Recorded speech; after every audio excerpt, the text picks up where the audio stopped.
Okay. Well, welcome everyone to Brad's talk today. Brad is up for tenure, and it's common that we give a talk to the faculty and the department. And he came here in 2017 after doing a postdoc at MIT with Julie Shah. And before that, he got his PhD in Yale with Brian Scasalati. And before, he studied computer science, like most of you,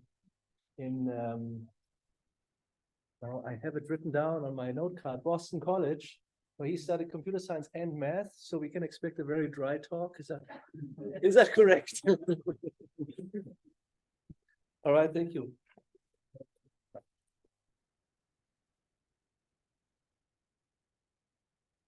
All right, thank you everybody for coming.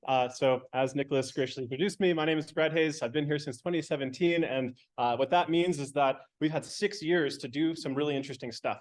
And so I hope that we can live up to expectation.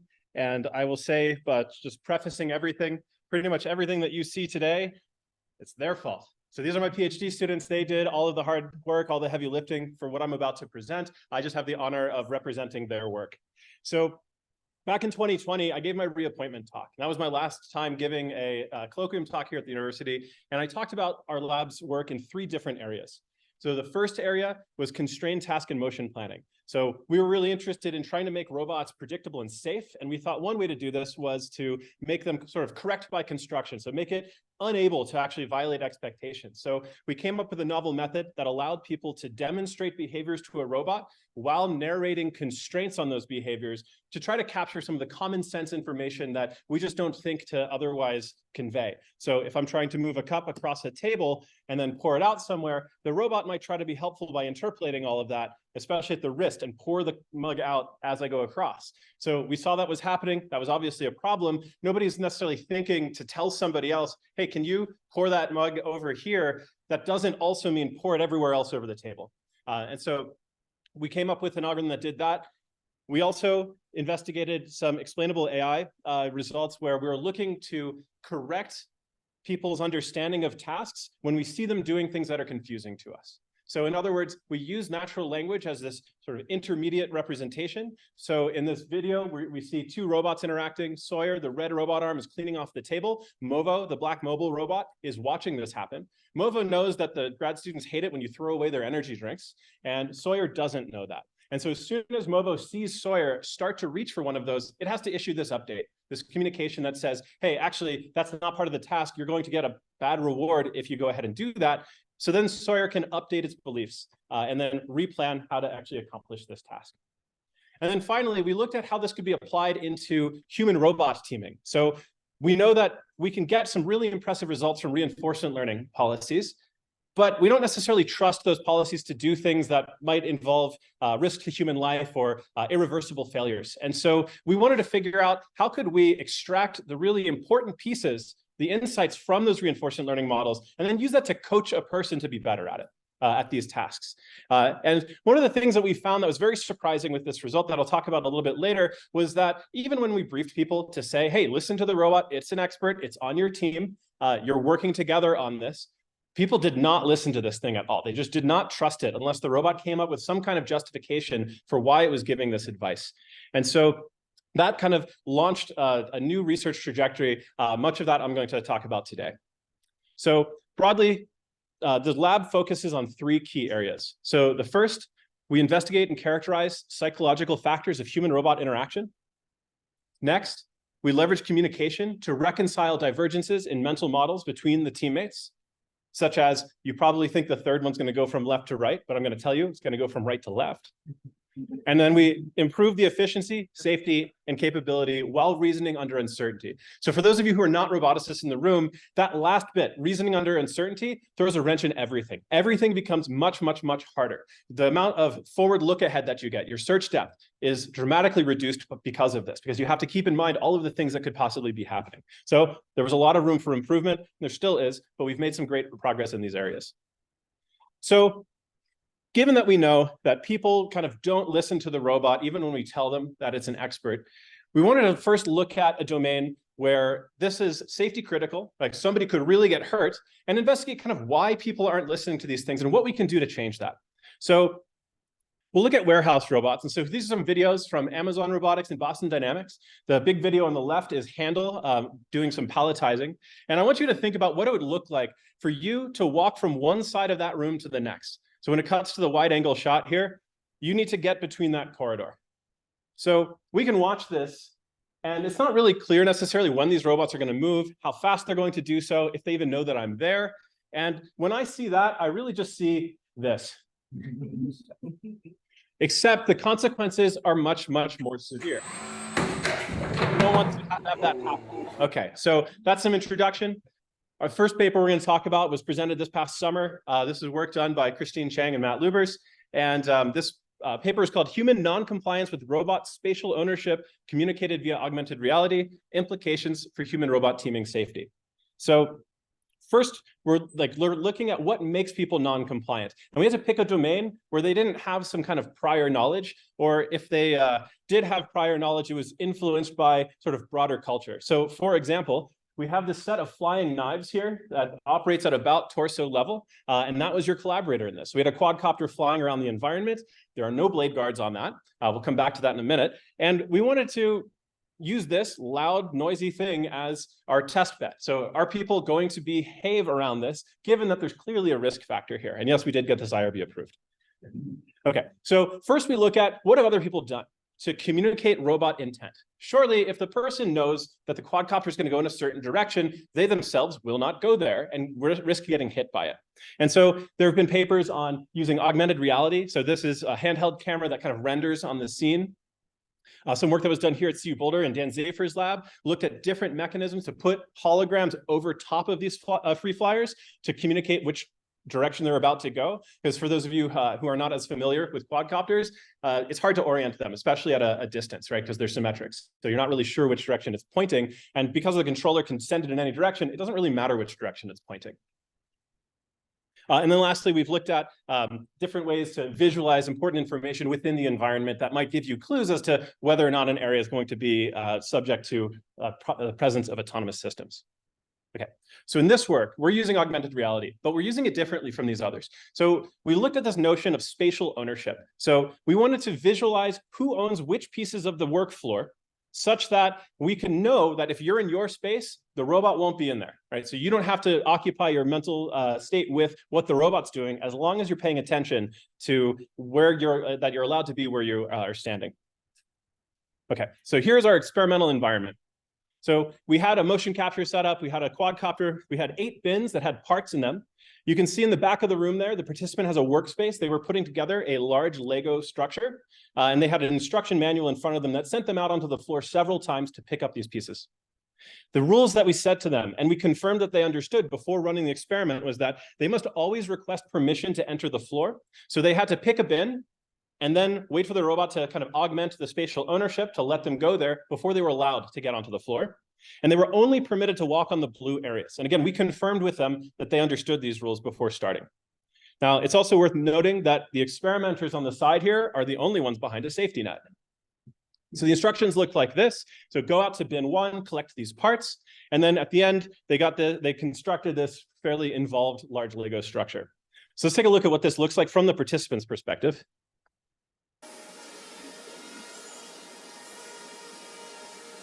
Bin 6 selected. The buzzing in the background is the quadcopter that's out on the floor. You see that they now have a path to get to the bin that they wanted to. Now the tiles in green are kind of a no person's land, so nobody's allowed to go there, and the tiles in red represent where the robot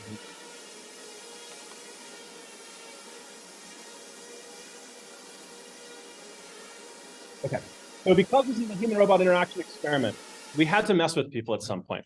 And so we introduced, partway through the experiment, a trap scenario. So what this meant was you request access to a particular bin. It gives you a route there. And once you get to the bin, the robot takes all the space back. And now you have no way home. And more importantly, the system doesn't respond to you for nearly a whole minute. And if you ever stood somewhere with a quadcopter flying around, a minute is a very long time. And so we wanted to see, what do people do when this happens? And so what we found was that a quarter of the people chose to trespass through the areas that they were explicitly briefed and confirmed were unsafe. The quadcopter was still flying around. Now, Christine programmed the controller such that if somebody actually got close to it, it would run away from them and go back to a safe space. So they weren't really in danger, but I assure you they did not know that. And so over half of the participants told us in a post-study interview that they assumed that something went wrong, and then they started messing around with the interface in a new way. They started doing things that they'd never done before. And we picked up 2 quotes that I wanted to share with everybody here. So one was, I knew I was faster than it. So regardless of where it was going to go, I was going to get out before it could get there. This drone goes highway speed. They're not faster than it. When there wasn't a path, I just figured like, well, I can see that it's safe. So I just kind of overrode the system by walking back through the red. And then we also had somebody talk about actually just walking outside of the experiment space to get back home. And so what we found was that people came up with their own ideas of what was going on, but more importantly, they came up with these excuses for themselves to do really unsafe things around these autonomous systems that they know nothing about. So we confirmed this with our post survey. So everybody felt safe during the experiment. We had 2 different conditions to compare. One was you were on the floor with the robot at the same time. That was shared space. And then the other condition was turn taking, where only one of you was allowed on the floor. So people felt as safe. This distribution is exactly the same if the robot was flying around next to you or if it was safely parked on the other side of the room. That's terrifying to me as a roboticist, that people are bringing those priors in. So we found that also people didn't like the safety conservative aspect of this. They thought that just having to go through this negotiation over space was inefficient, and they wish they didn't have to do it. And so we ran a mixed methods analysis to kind of extract our design guidelines from this. And really the high level points were that, one, people are very much willing to sacrifice their own safety for some perceived efficiency, and they have absolutely no idea of the danger that they put themselves in. The more actionable part of this is that people need some kind of insight into what's going on. So when they got stuck in that trap scenario, they started flailing on the interface because they didn't realize that there was some reason, right, that the system had, that it was working fine, that they would have to wait like that. You can imagine being in a fulfillment center, dense hallways with autonomous vehicles roaming around, and it's just asking you to wait here because something very heavy is about to roll by really quickly. And it's just a better option for you to stay there until it passes than for you to try to get out in front of it. Now, I have friends who are very educated scientists, not in computer science, who, when I take a visit to San Francisco, as we're driving back from the airport, they say things like, oh, look, it's the Waymo card. You want to cut it off, see what happens? So this is kind of an endemic issue. Okay, so the other thing that we noticed, though, is that the smarter the people thought the robot was, the less concerned they were about that. And that's definitely a variable that you can play with in your briefing to your participants. So now we know that people overestimate their own safety, and they make excuses to allow them to take shortcuts that they're explicitly not allowed to do. And so that presents a problem, right? What do we do about this? I don't have time to get into the full details of this paper that's under review right now, but we've looked at different methods to actually make people more predictable to robots by modifying the environment both physically and with augmented reality.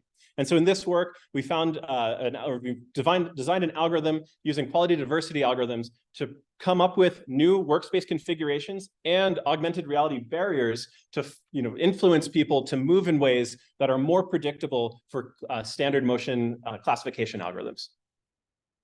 But this is just one thing that you can do, right? So this is kind of changing the environment so the person can't hurt or is less likely to hurt themselves, right? Because we know that we can't trust them. Okay, so moving forward, the second thrust of research that our lab focuses on is leveraging communication to reconcile these mental model differences or divergences. And so I really like this Calvin and Hobbes panel because I think this is representative of either how robots behave or some humans that we know. So learning from experience is fairly popular in robotics. It's why we like to have simulation environments, because they let us try irreversible failures. But learning from experience is pretty expensive. And so we've looked at this from the perspective of, well, we can assume that humans are goal-directed, generally rational agents. And from a reinforcement learning perspective, they maximize reward. They're trying to do the thing that gets them the most reward. And so like this insight that we've gotten a lot of mileage out of that I think is somewhat distinctive within our lab's work is that we look at confusing behavior as a marker of a different reward function. So you can have 2 agents in the same environment, but if they're working off of a different reward function, the optimizer that comes up with the policy is going to come up with different actions at different times. And so we can kind of translate this to say, humans have a policy learning algorithm that generally works, and an unexpected policy indicates a difference in reward function. So with a simple grid world example, and this is something that I spoke about during my reappointment talk 3 years ago, we have a 9-cell grid world. This is our optimal path if we're starting from the bottom. If we see somebody take this path on the right, from that, we can deduce that they don't know about that reward in the top right. Otherwise, they would do it. If they did know about it and still didn't do it, that would indicate a flaw in their policy convergence algorithm, which, again, we've stated as an assumption, does not hold. So Aqib came up with a really infuriatingly difficult experiment domain to try to leverage this algorithm we came up with to do coaching. So the robot is an expert. This is collaborative Sudoku. There's no turn taking, and you basically like have to place blocks on the grid with the robot while still not violating any of a number of different constraints. It's a really, really insidious game because you can kind of start out easy, and then as you get to the middle where things start to interact with each other, most of your actions are going to lead to failure. Pretty much everybody failed at this game without the robot's help. But like I said, we found that people don't listen to the robot's guidance without some kind of justification. And so there's been plenty of work on this, on decision support systems, right? Where we're looking at trying to avoid over-reliance. So this was work that Matthew Gombolate did that I was part of during my postdoc, where we had a decision support system on the labor and delivery floor that was recommending patient nurse assignments. And we found that it was very easy, if the system shows competence early, for people to just get in the habit of clicking yes every time it says something without engaging critical thinking. Clearly, that's a problem. Other people looked at augmented reality for decision support, so showing both paths outside, so where should you go to find survivors in a search and rescue task, or even highlights to assist with understanding what an autonomous driving algorithm is going to do. From the planning side, folks have looked at plan reconciliation. So before we even start acting, just have that pre-briefing where you kind of synchronize on what's expected of each other so that you can go out there. And then my personal favorite, it's work by Paul Robinette back in 2016, where they had an emergency evacuation robot. And they ran a study where people didn't know that it was an emergency evacuation scenario, but partway through the study, the fire alarm goes off and the robot comes to guide you to the exit. And this robot, you can see in this picture on the right, there's an exit sign in the back there, and the robot is not leading you to it. So the robot would purposefully lead people not to the exit. And they found that people trusted this, even in cases when they definitely knew better, right? And so we know that people don't listen to these systems when we want them to, and sometimes they listen to them when we really don't want them to. So we have to figure out how to engage that critical thinking. So that's going to lead to this next work I'm going to present. So we know that people overtrust decision support systems, and this is not limited to roboticists. So there are articles kind of every couple of years about people following Google Maps into a lake or getting stuck on a field. I'm not above this. My wife Liz and I got stuck by following Google Maps during a blizzard once, trying to get to Winter Park. Fortunately, this is Colorado, so everyone had their avalanche shovels, but we are not immune to this as a population. Okay. So we came up with this work, descriptive and prescriptive visual guidance to improve shared situational awareness in human-robot teaming. This is work led by Aqib and Matt, and it was nominated as a best student paper at the top conference on multi-agent systems.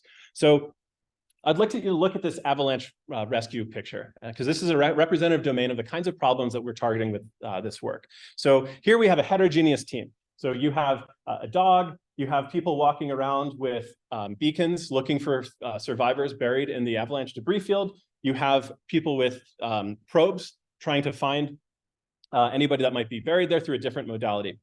And so the dog might be able to find somebody, but the dog's not going to dig them out. And the people who have the beacons get a signal when they're near a beacon of somebody who's buried, but the rest of the folks who aren't necessarily using those beacons don't get to see that. And so this is a partial information domain, but everybody has the same shared goal.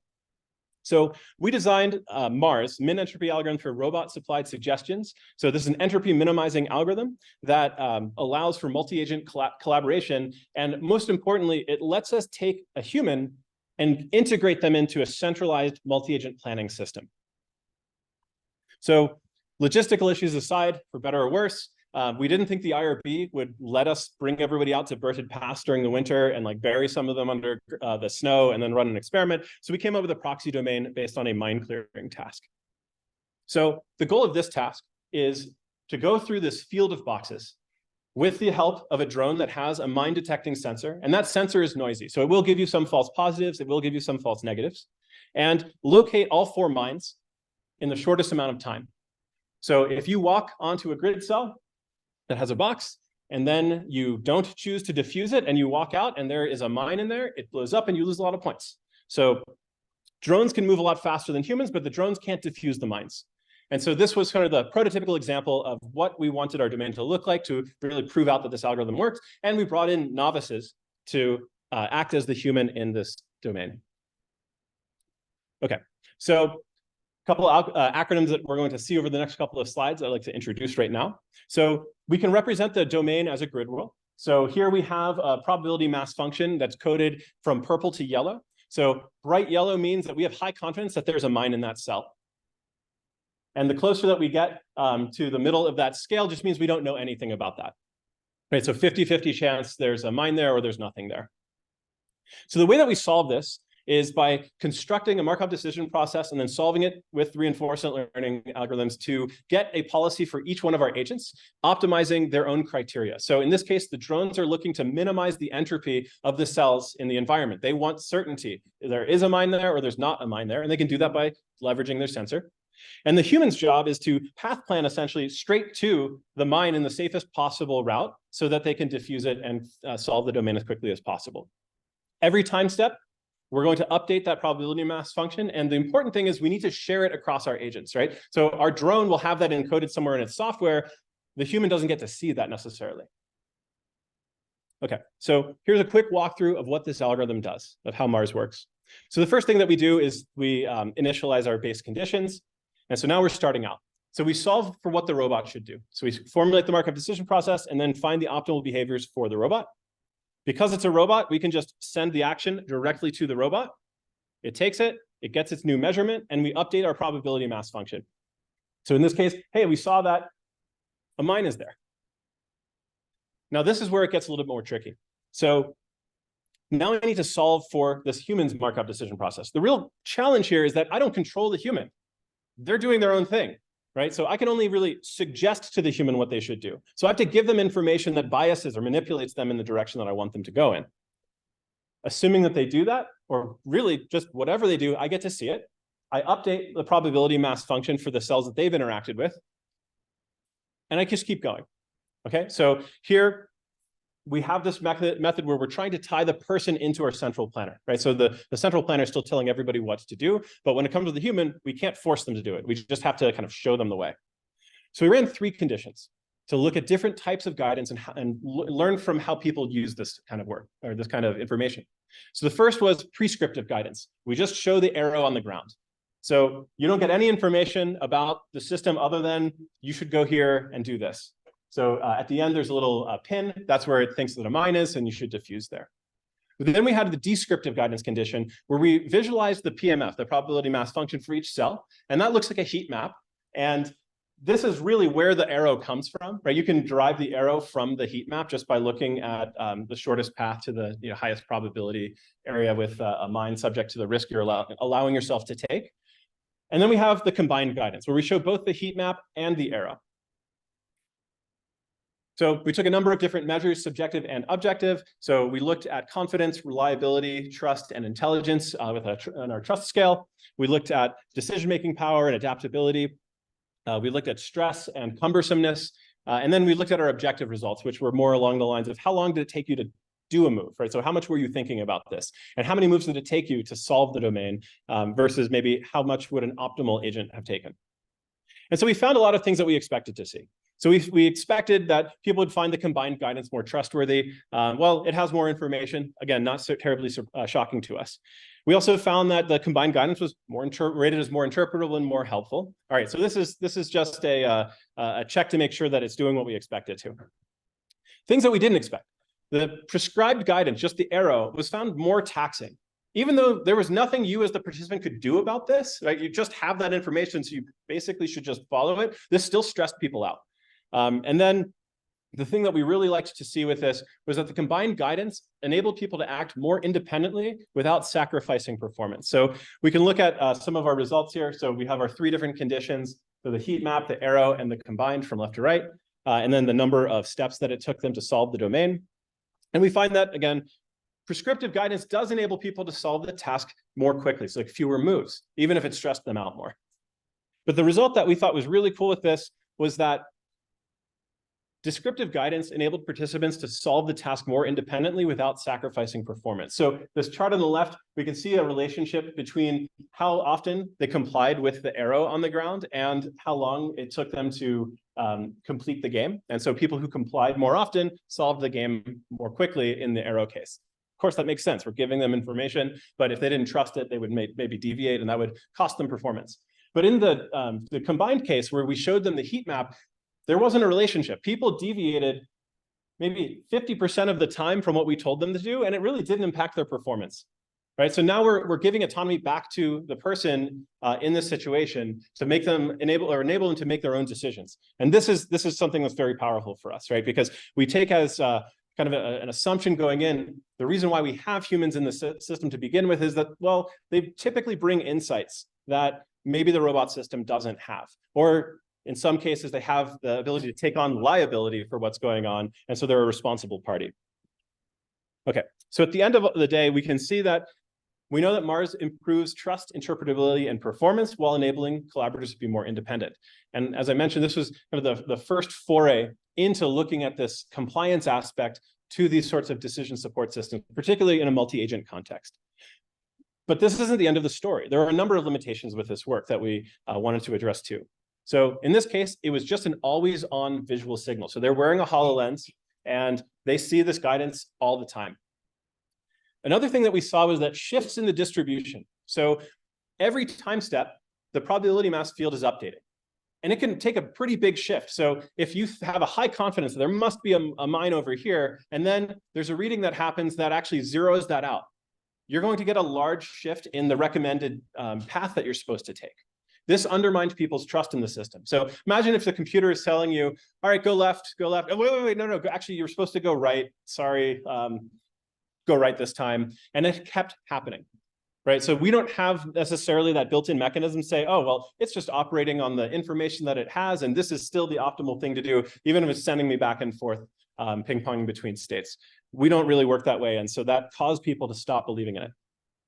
And then we knew from this, sort of the light at the end of the tunnel, was that we know that justifications can repair or reinforce trust, but they come at a cost. So imagine you have an always-on system, right? It's giving you guidance. Again, we can maybe compare this to Google Maps or some wayfinding service.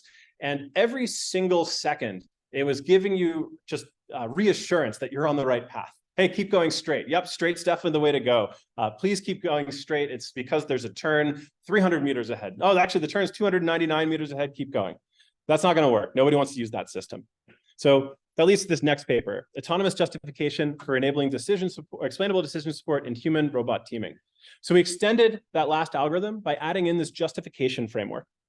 So now we're looking at adding a module that looks at not just when to justify something, but also what content to include. So like, what information does this person need to have appropriate levels of trust in my system?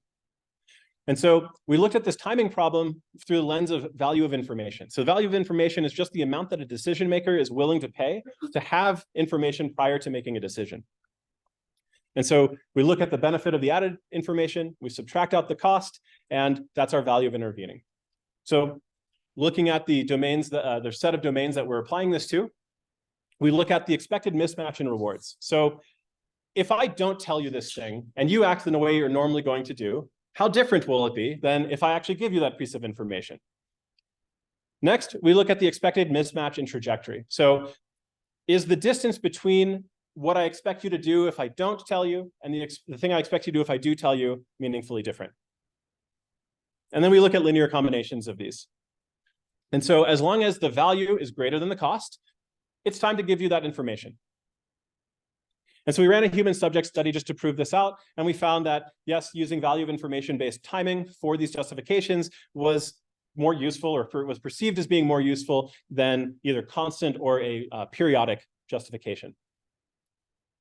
All right, so we ran this study with a lot more people than the last one. And so we had to run it online in this maze scenario. It's fairly similar. So in this domain, you're searching for treasures. You're running around this maze environment, and you can dig up treasure. You're trying to get as many treasures as you can in a limited amount of time.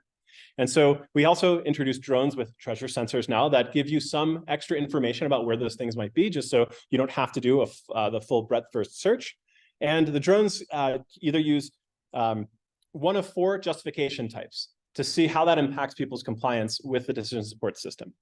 So here we have this 2x2 design. So we have local guidance versus global guidance. So local guidance is looking at things in a more immediate time frame versus global, which is more about the overall environment. And then we have policy-based versus environment-based justifications. So policy-based, we can see, would be in a local policy, we say, all right, well, on average, your new path is going to take you, fewer moves to get to the next treasure, versus a global policy explanation, which is more about, hey, what's your performance going to be at the end of the entire episode? So you're going to get 4.5 treasures on expectation versus 3.7 if you follow the old information.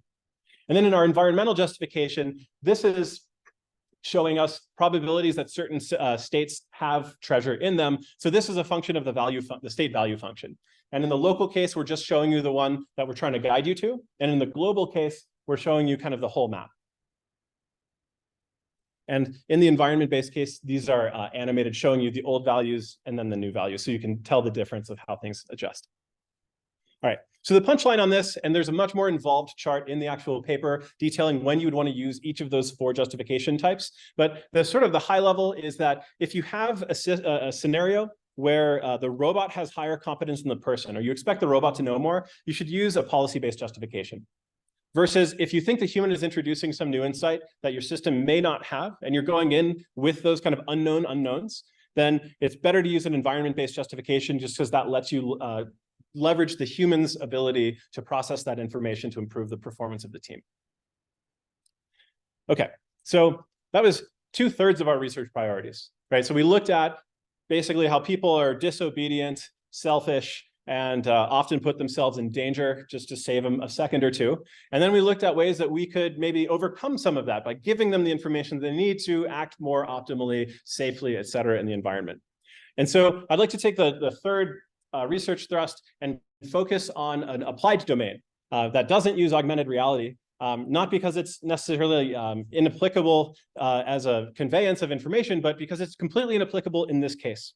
And so I want to talk about our recent work on assistive robotics for increasing the independence of the visually impaired.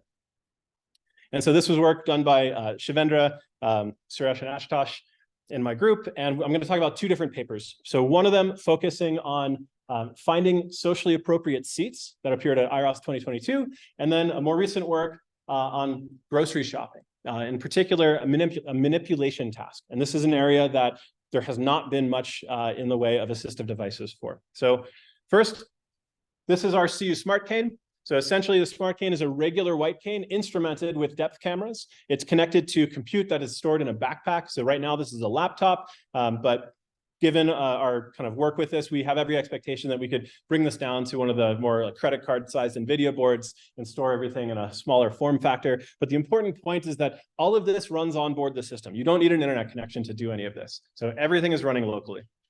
And we looked at the opportunity spaces for this technology because we looked at the problem set and we said, well, what would we need to do to be helpful in this case? Well, we have to understand the world around us. Well, we can use computer vision techniques and we can use mapping techniques and localization techniques to do all of that. Then we need to figure out how to convey information to people in a way that they'll listen to us, right? So in this case, this is very safety critical stuff. We are essentially guiding people through a path that it might not be easy for them to validate if it's safe or not. But we've done lots of work in that space too. So this is kind of the right confluence of algorithmic maturity, hardware availability, and high impact application. And so we'll first talk about finding a socially appropriate seat. Okay, which one of those chairs was available? This is a hard problem, even if you are sighted. And the reason for that is because there's a lot of information to parse there, right? And so we can just take a object detection across the scene, but that doesn't necessarily even solve it for us. Prior work has shown, so this is a survey that was conducted in Daniela Russo's lab back in 2017, surveying the field of assistive devices out there, and in particular, what the level of need is for different common mobility tasks. And they found that finding empty chairs in a crowded public area was not only the most important of the list, but it was also the one that was least served by existing applications. So let's look at why this is maybe a hard problem. So fortunately, other people have studied this. So I can tell you the answer. It's because people optimize for privacy and intimacy. In particular, we like to have high privacy. We don't want to be sitting in a place where lots of people can see what we're doing. And we also optimize for low intimacy. We don't want to sit at a table with strangers. So anchored seats also contribute to privacy. So we want seats that are anchored against things like walls. People choose seats that are away from strangers to minimize their intimacy. And this is just a photo from the engineering center the other day. They avoid seats that might be taken. So if somebody left their backpack next to a chair, but people aren't going to just go sit in that chair because we make that association. All right, so let's look at what's out there right now. So standard canes can't assist in any kind of unknown public place or otherwise directed searches, right? Guide dogs are expensive. Guide dogs cost about $50,000 to train. They have about $1,200 a year in upkeep costs, and then they only have an operational lifespan of 6 years. Not everybody can have one of these.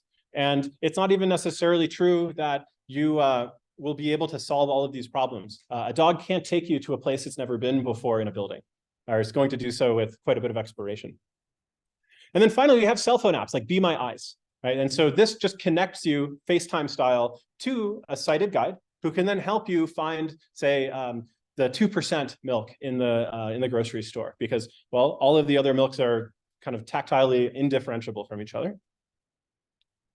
Now, we look at the space of robotics for these assistive devices for the visually impaired.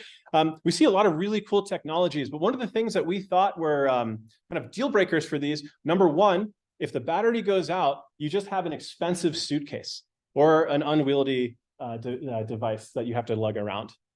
And so we wanted to make sure that even if you turned all of our stuff off, the white cane actually still works like it normally does. And then the other part is that none of these can actually help me with manipulation tasks. And we see that as kind of a next frontier, right, for these kinds of problems. So I'll walk through our software design for this socially appropriate seat finding algorithm. So the first thing we have to do is sense the room.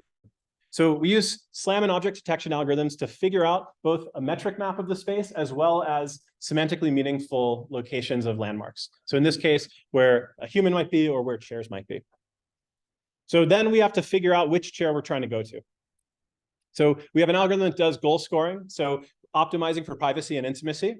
And then we also need to use a planning algorithm. So we use asymptotically optimal sampling-based planner, variant RT star, to do this quickly and online, just to help us get through a continuous space from where we're currently standing to where that chair might be. Once I have my plan, I know where I'm going, I presumably have a model of the room that I can use, and maybe I'm even tracking where the people are. Now I need to actually communicate this to the person, right? I don't get to directly actuate the person. It's a common theme here. So we looked at two different ways of doing this with great success. So one is a plan overview. So before we even start helping you move around, we want to tell you, like, all right, so it's about 10 meters in the 10 o'clock direction, right? Just giving some kind of auditory cue as to where you're eventually going to end up. And then we provide navigational guidance. And so one of the things that was not, difficult to see on the image of the cane, we have two coin vibration motors that sit under the thumb. And from that, we can show, we can use haptic patterns to tell people to turn hard left, left, stay straight, right, or hard right.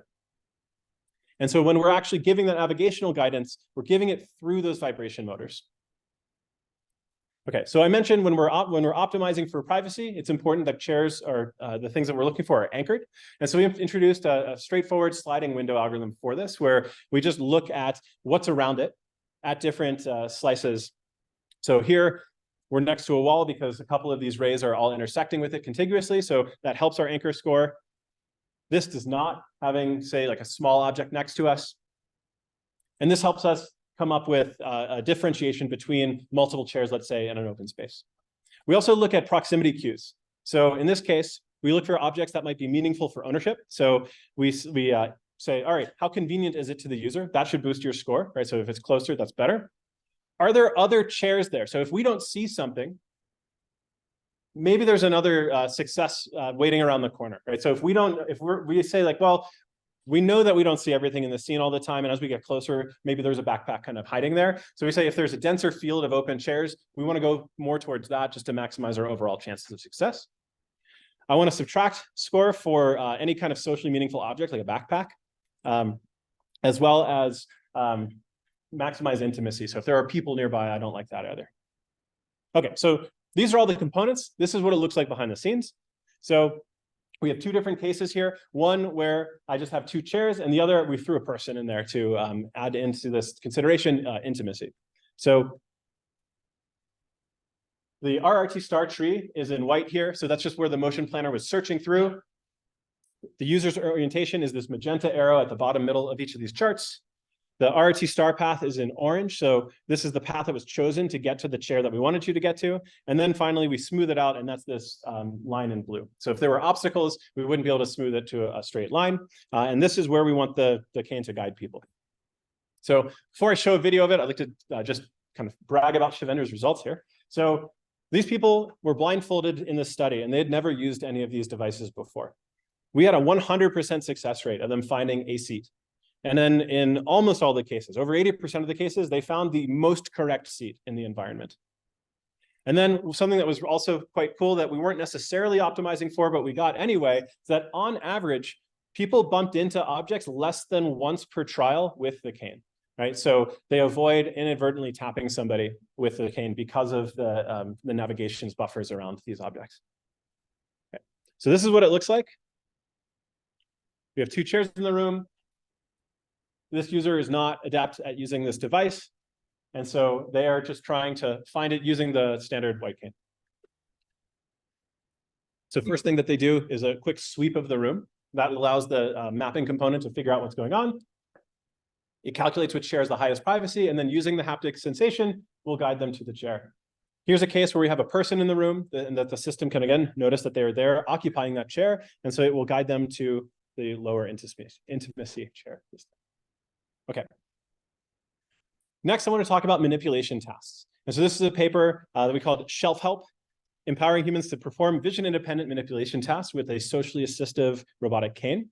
And so here we're looking at manipulation guidance. So this is a completely different problem. In this case, we have a bunch of cereal on our shelf here. All of this feel the same. And so we want to be able to guide people to the target cereal that they get to choose. And here's what that looks like.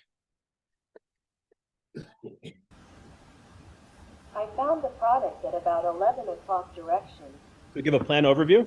Move 6 inches up. And then we use a model that we trained that I'll get into the details of in a minute, Move about a foot to the left. to provide verbal guidance to move their hand so that they can localize towards the object and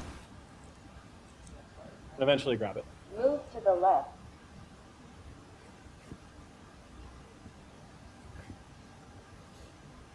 Move forward. Go ahead and grab the item. Okay, so this problem is hard, right? Working in a grocery environment is very difficult. I would say the main reason that this is difficult is because you get nearly 30,000 new products every year.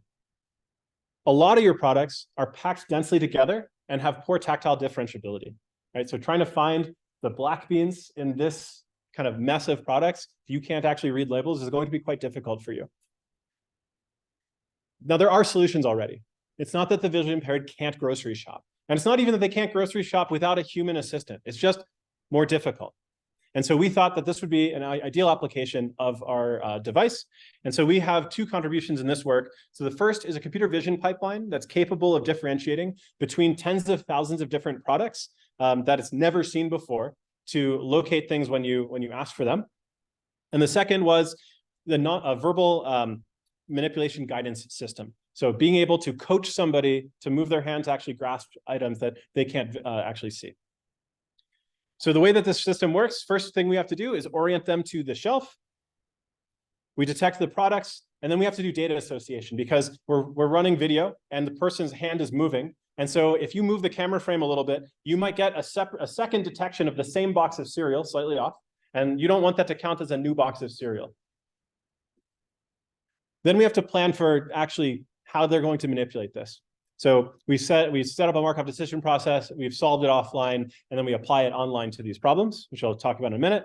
Then we provide the verbal guidance. So we start with that plan overview, and then we go through the step-by-step guidance. So here's how our vision system works. First thing that we do is try to identify just products in general. Then we extract features. We use those features to run cosine similarity to actually detect if the target object, so we have an image of the product we want somewhere in a database, and we see if the thing we detected looks like that. We build a persistent product map, and that'll tell us where these objects are in the world. We also have a spatial scoring system, so a lot of similar items tend to be together. And so we have an algorithm that says, given a bunch of cup of noodles stacked, you probably want the one on the edge that is highest up there. In order to perform the manipulation guidance, we train a Markov decision process based on a data set that we collected by looking at how people respond to different utterances.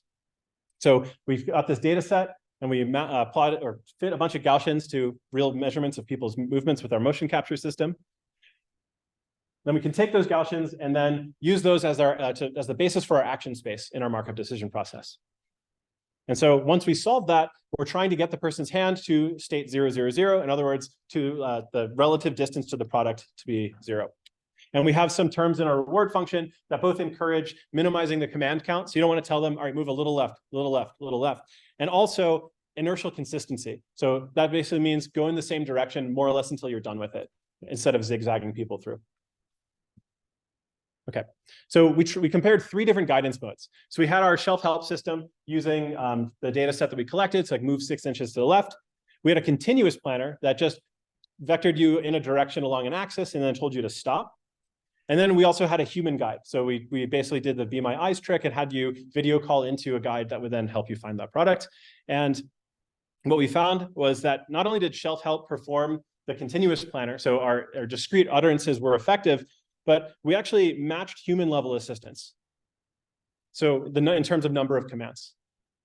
And the thing that was, again, really surprising for us to see was not only did we match human performance with this algorithm, but we actually required them to move their hand less than the human did. And the reason for that is because the human keeps telling the person to move the camera in certain ways. And so they had to do these maybe like small micro calibrations before they could even resume guidance.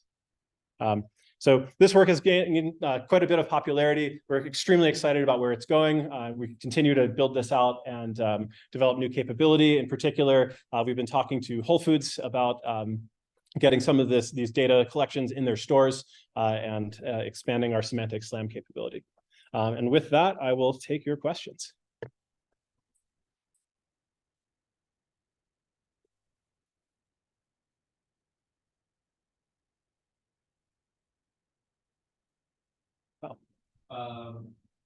I find it interesting that you chose to use like actual physical measurements in some of your self-help systems. How often did the human guides use those, and then how beneficial were they on that? Did you find like better variance in the Gaussians that you found with those? Or... So I would say that it probably doesn't matter that we're giving like a particular like number of inches, because I'm kind of conjecturing here that people map that to things like a little bit or a lot, but it is more consistent because at least there is a ground truth. And so it's more likely that if somebody is anchored properly, that like the mean of that Gaussian is going to be where we expect it to be for that. But yeah, that's a great question. And of course, like it's totally dependent on what people's conception of those distances are, which as we saw in our data, don't really tend to be that accurate.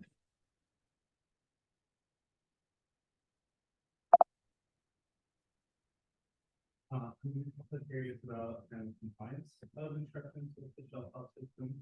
Have you investigated using different voices at all? I found that usually student voices can help people follow instructions. I'm curious if you've ever considered that aspect of the work. So we haven't looked at different versions of the computer-guided voice. We did have a human baseline, like as a condition, and that had a range of different voices. I don't think we really saw, though, any non-compliance in shelf help. So in that case, the task was pretty much on rails, and I think given the novelty of the situation where these folks are blindfolded and they're trying to do something, their willingness to explore was a little bit reduced compared to some of the other domains, which is surprising to me because the other domains had quadcopters flying around. Jim. So people who are blindfolded are not the same thing as people who are blind. That's correct. And so, yeah, please continue. Well, have you done any work with people who are actually visually impaired? So we are talking to people who have visual impairment, and we are setting up those experiments. There has been a lot of work on this topic, though. So one is that imitating a disability is obviously not the same thing, right? So these people are going to come in with different levels of expertise and different priors for this, but and this is the most important aspect of this, you don't bother those populations until you're fairly confident that you have something worth their time. And so all of the prior work that we studied before we even ran these studies with blindfolded users, because like you said, like we knew going in that this is not the exact same thing, but we have to use the proxy first to be responsible with their time. For the people quadcopter experience where kind of images quadcopters can be. We didn't brief them on that specifically. We were kind of going with the sense that you can see how loud it is, and you know that it's got propellers. So I think it's unlikely that they didn't realize that this would hurt them if it ran into them. And it's more likely that they just thought there's no universe where that could possibly happen, even if they deliberately disobey their instructions. What do you think like the future is for like this work to become? Or like should everybody like here be wearing AR glasses and like following some robot skills to better accomplish something? Or like what's your long-term thought? So I don't know about everybody, but I do think that there are a lot of jobs that would be vastly improved if there were a comfortable AR headset that could be leveraged, right? So you could avoid a lot of workplace accidents with this. You could just help people act better. And if you've seen some of the ads for like the Meta Quest 3, there's some really cool examples of using coaching systems like for playing piano and by putting these augmented reality overlays over the space. So I think there's a lot there that we can leverage, but the key is figuring out how do we actually get expertise from like our trained optimization based model into the person, right? And like how do we get them to apply critical thinking when it gives them a suggestion, right? So you don't necessarily want like a drunk backseat driver. And you want to be able to apply that reasoning like, well, okay, now that my like autonomous car is saying I should drive off the bridge because it'll save me some time, and then say that's probably not going to save me time. Chris. So when you were giving this condition specification for that like avalanche search and rescue, for example, it seemed like capabilities of the team were well understood at the outset. But many times when one is trying to do autonomous tasking, some of the hard part is like resource discovery, capability discovery before the mission can even be planned. Is that like a different kind of component of that work? How would you be able to like react in maybe less well-defined scenarios? So I could take that. I think I take that question two different ways. Like, so one is how do we model sort of the capability variance across the like set of agents we can pick from for a mission, and then how do we understand like for the domain we're about to send them in, right? Like which ones are going to apply there? Yeah, I think probably the first question is more what I was thinking, because that kind of definitional layout is sophisticated. That's right. Yeah. So because of the way that we're formulating each of these agents, essentially just using RL to do this, as long as you put that capability in their action space, and then you can mess around with the transition probabilities to like modulate success or failure, you could tune this to have more risk averse versus risk-taking behavior in your teams. Like we didn't look at team selection though. So like we assume that just, all right, hey, you give us a suite of agents and we'll do the best that we can with that. Presumably if you had the compute though, you could run over the power set, of agents, for example, and then simulate it out. But of course, like that's conditioned on how well you understand the domain that you're actually in.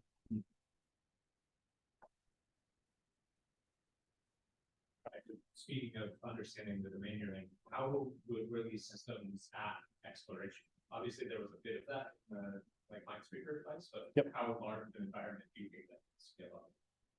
So like what length scale? Yeah, sure. Yeah, so I think you're basically in that, and so particularly in the Mars work, you're limited to how quickly you can converge to a policy online, right? And so you can tune a number of knobs there, right? So one is your grid cell size, or you can come up with a more exotic representation of your environment, right, for that kind of thing. And then the other is you don't necessarily need a global solution, right? You can confine your policy convergence to a particular trust region, right? So you define some like epsilon ball around where you're at, compare and look at only running like some kind of optimization within that space.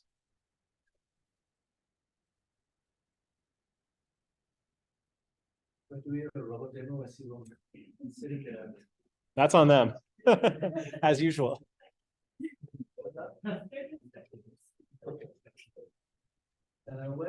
one more question. Because, oh yeah, The shelf stuff, a lot of times it goes to word.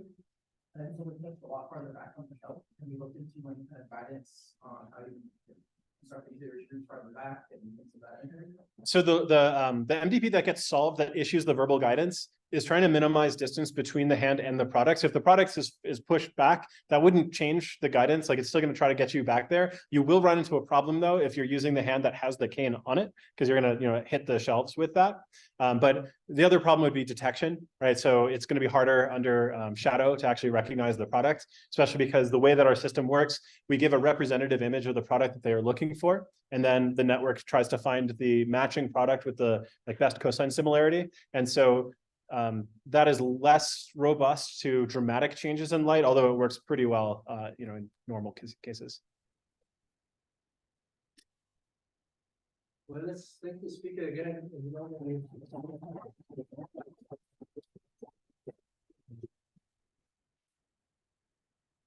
So these are all of the chironauts over the last 6 years. So obviously, all of this work doesn't come from a vacuum. It takes a huge, huge village. So thank you all for everything. And thank you, my colleagues, Nicholas, Chris, and Alessandro.